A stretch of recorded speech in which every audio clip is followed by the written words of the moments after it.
What was the last fighting game that you played? At the time, you may not have given it much thought, but there's quite a bit that goes into making a fighting game, most notably animation.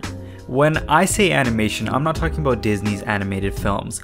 I'm talking about the animation involved in creating these characters. In this episode of Closer Look, let's take a look at just why animation matters in fighting games. Animation in fighting games is an art form. There's much more to animation than just jiggle physics, believe it or not. Take a look at Skullgirls. In this 2D fighting game, every frame of animation per playable character is hand-drawn. For just 20 seconds of animation, that's about 2,000 hours of work. Now, the animation in Skullgirls is incredibly fluid and well done, but not every fighting game has great animation or even follows the 12 principles of animation. Take a look at Street Fighter and Street Fighter 3. Street Fighter set the stage for a more in-depth fighting game, but when you look at how the sprites move, they're really quite choppy. Street Fighter 3 on the other hand has some great animation that responds well to input. And responding to input is important. Modern fighting games run at 60 frames per second. That's a single snapshot at 1/60th of a second long. One frame of animation out of place here or there, and it can break the character and even the game. Darkstalkers is another game that does really well by following the 12 principles of animation.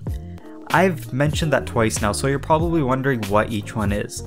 Well, to put it simply, the 12 principles are like the 10 commandments of animation, a set of rules for animation defined by Disney animators Ollie Johnston and Frank Thomas in their 1981 book, The Illusion of Life. But that's for another time. So with all these elements in place, why does animation really matter in fighting games? Well, thank you for asking. As mentioned earlier in the video, poor animation can break a game, and what I mean by that is how it affects hitboxes.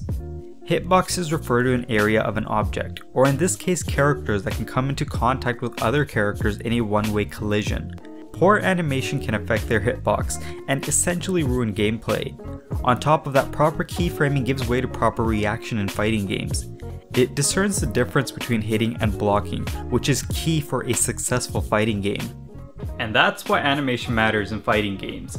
If you enjoyed this video, be sure to hit that like button. And if you want to stay up to date with all the content on this channel, be sure to hit this subscribe button. And last but certainly not least, leave a comment down below to let me know what you really thought about this video.